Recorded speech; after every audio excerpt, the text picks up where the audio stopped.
Chapter 15. A Fright for Larry and Fatty. In another moment, poor Fatty almost jumped out of his skin again. Someone clutched his arm hard. He had been expecting an answering whistle or hoot from somewhere about, but he had not guessed that Larry was behind the bush that he himself was standing by. "Oh!" said Fatty, startled. "Shh!" came Larry's voice in a whisper. "Have you got the shoe?" "No," said Fatty, and explained quickly what had happened to it. Larry listened in dismay. "You are an idiot," he said. "Giving one of our best clues away to old Clear-Off like that. He'll know we are after the same ideas as he is now." "The shoe wasn't a clue," argued Fatty. "It was a mistake. We thought it was a clue, but it wasn't. Anyway, Clear-Off's got it, and I really couldn't help it. He nearly got me, too. I only just managed to twist away." "What shall we do?" asked Larry. "Shall we go in and hunt now? There's no light in the study. Old Mr. Smellie must have gone to bed." "Yes, come on," said Fatty. "Where's the garden door?" They soon found it, and to their great delight it was still unlocked. As there was a light from the kitchen, the two boys thought that Miss Miggle was still up. They decided to be very cautious indeed. They slipped in at the door. Larry led the way to the study where he and Daisy had talked to Mr. Smellie that day. "You'd better stay on guard in the hall," he said. "Then, if Miss Miggle or Mr. Smellie do happen to come along, you can warn me at once. I shall open one of the windows of the study if I can do it without making a lot of noise.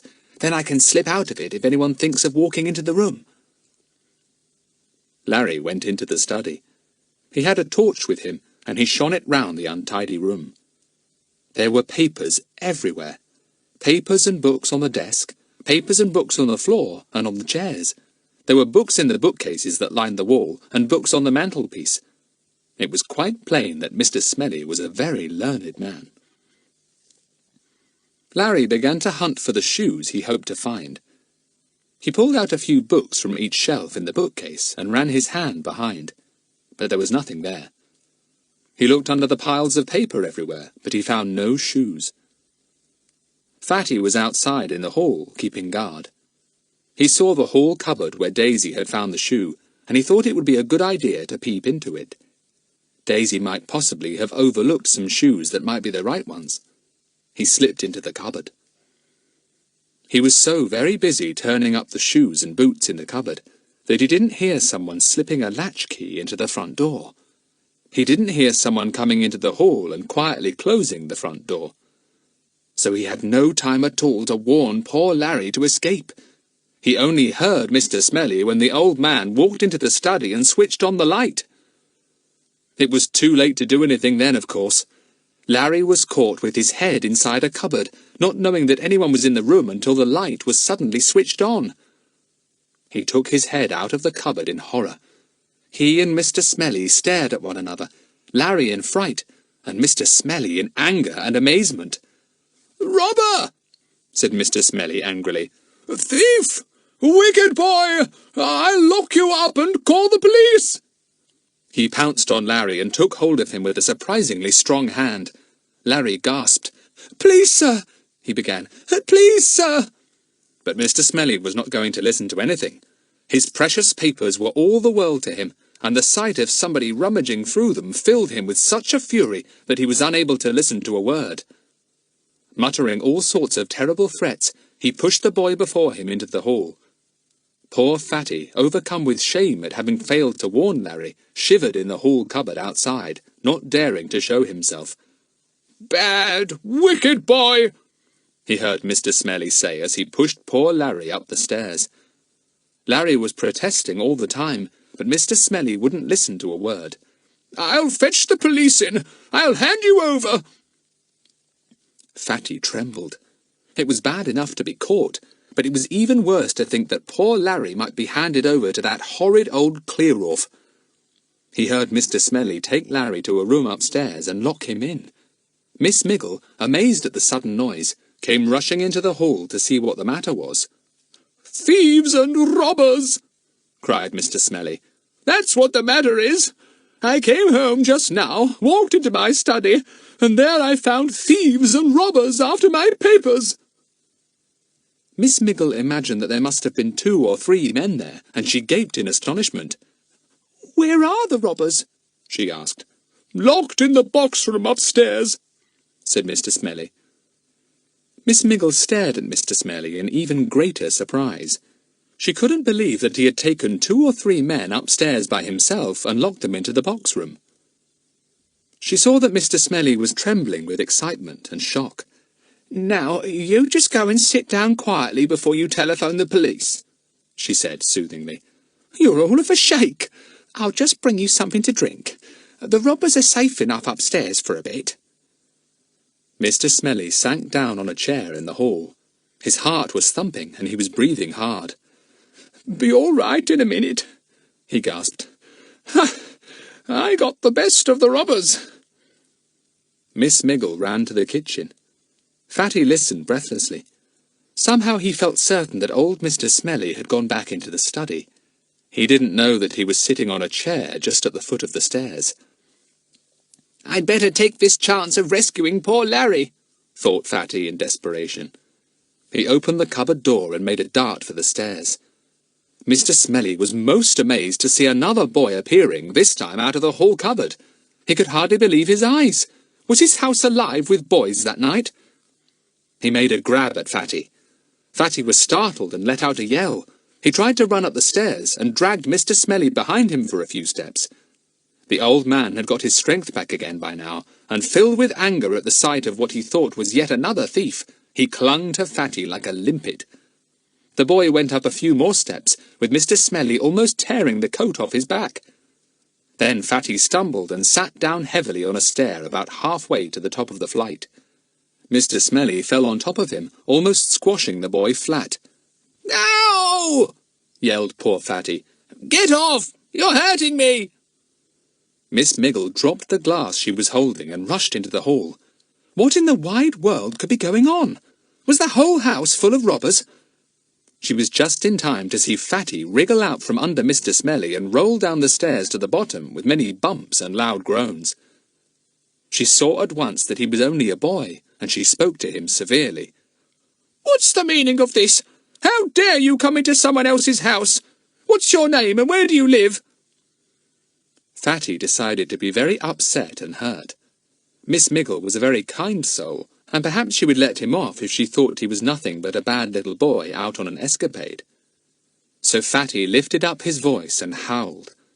Larry heard him and wondered whatever could be happening. He banged at the locked door, adding to the noise and commotion. Miss Miggle looked quite bewildered. "He's locked my friend into a room upstairs," howled Fatty. "I was just going up to rescue him when Mr. Smellie caught me and threw me down the stairs. Oh, I'm covered with bruises. What my mother will say when she sees them I really don't know. She'll have Mr. Smellie up for injuring a child. She'll call in the police." "Now, you can't possibly be bruised yet," said Miss Miggle. "I'm sure such a kind old man as Mr. Smellie wouldn't hit you, and he wouldn't throw you down the stairs. Don't be a naughty little storyteller." I'm not," said Fatty, pretending to weep. To Miss Miggle's extreme astonishment, and to Mr. Smellie's horror, the boy in the hall had several bruises. It did not occur to either of them that the boy had had them for 1 or 2 days already. "Mr. Smellie," said Miss Miggle, "just look at this boy's bruises. How could you do that to a little boy? What his parents will say I really do not dare to think." Mr. Smellie was simply horrified when he thought that he had been the cause of Fatty's awful bruises. He swallowed hard once or twice and stared at Fatty. "Better put something on the bruises," he suggested at last. "I'll do that whilst you phone for the police," said Miss Miggle, remembering the other robbers whom she still supposed were locked up in the box room above. But Mr. Smellie didn't seem to want to phone for the police now. He looked a bit sheepish and said, "Well, Miss Miggle, perhaps it would be better to ask the boys for an explanation of their curious behaviour in my house before I call in the police." "Will you let my friend out, please?" said Fatty. "We didn't come here to rob you. It was only a joke, really. Let's call it quits, shall we? If you don't say anything to the police, we won't tell our mothers, and I won't show my bruises." Mr. Smellie cleared his throat. Miss Miggle looked at him. "So the robbers and thieves were only 2 small boys," she said. "Dear, dear! Why didn't you call me? I could have settled the matter without all this noise and commotion and throwing down the stairs." I didn't throw him down the stairs," said Mr. Smellie, going up to let Larry out of the box-room. Very soon Larry was down in the hall with Fatty, and Mr. Smellie took them both into his study. Miss Miggle came in with some stuff to put on Fatty's bruises. Larry looked most astonished, but didn't say a word. "Dear, dear, I never in my life saw such dreadful bruises on any child," said Miss Miggle, dabbing each bruise with the stuff from her bottle. "What were you 2 boys doing in my house tonight?" said Mr. Smellie sharply. Larry and Fatty were silent. They really didn't know what to say. "You'll have to tell him that," said Miss Miggle. "You didn't come in here for any good purpose, I'll be bound. Now be good boys and own up." Still the boys were silent. Mr. Smellie suddenly lost his temper. "Unless you tell me what you came here for, I will hand you over to the police," he said. "Well, I don't know what they'll say when they see all my bruises," said Fatty. "I've an idea those bruises were made before tonight," said Mr. Smellie, getting sharper and sharper. "I know what yellow means in a bruise if Miss Miggle doesn't." The boys said nothing. "Names and addresses?" barked Mr. Smellie, getting out a pen. "I'll see your parents as well as the police." The idea of their fathers and mothers knowing that they had been caught wandering about someone else's house at night was much more alarming than having in the police. Larry suddenly surrendered. "We came to bring back a shoe we took this morning," he said in a low voice. Both Miss Miggle and Mr. Smellie stared as if they thought Larry had gone mad. "A shoe?" said Mr. Smellie at last. "Why a shoe? And why only one? What are you talking about?" "We were looking for a shoe that fitted a footprint," said Larry desperately. This was even more puzzling to the 2 listeners. Mr. Smellie tapped his pen impatiently on his desk. "Explain properly," he said. "I give you 1 minute. At the end of that time, I telephone the police and also your parents if you haven't given me a full and proper explanation of your most extraordinary conduct." "It's no use," said Fatty to Larry. "We'll have to tell him the real reason, even if it does warn him and put him on his guard." "What are you talking about?" said Miss Miggle, who was getting more and more astonished. "Put me on my guard?" said Mr. Smellie. "What do you mean? Really, I begin to think that you 2 boys are completely mad." "We're not," said Larry sulkily. "But we happen to know something about you, Mr. Smellie. We know that you were in Mr. Hick's house on the evening of the fire." The effect of these words was most astonishing. Mr. Smellie dropped his pen on the floor and sprang to his feet. His glasses fell off his nose and his beard shook and quivered. Miss Miggle also looked immensely surprised. "You were there, weren't you?" said Larry. "Somebody saw you. They told us." "Who told you?" spluttered Mr. Smellie. "Horace Peakes saw you," said Larry. "He was in the house himself that evening, getting some of his things before Mr. Hick came back, and he saw you. How will you explain that to the police?" "Oh, Mr. Smellie, sir, what were you doing down there that evening?" cried poor Miss Miggle, at once thinking that her employer might possibly have set fire to the cottage. Mr. Smellie sat down and put his glasses on his nose again. "Miss Miggle," he said, "I see that you suspect me of setting fire to Mr. Hick's workroom. How you can think such a thing after serving me all these years, and knowing that I cannot even kill a fly, I don't know." "Well, why did you go there, then?" asked Miss Miggle. "You'd better tell me, sir. I'll look after you, whatever you've done." "I don't need any looking after," said Mr. Smellie with some sharpness. All I went down to Mr. Hick's for was to get the papers I had forgotten to bring away with me after my quarrel with the fellow that morning. I certainly went into his house, but I did not go near the workroom. I got my papers, and here they are on the table. I showed them to the boy and his sister this very morning."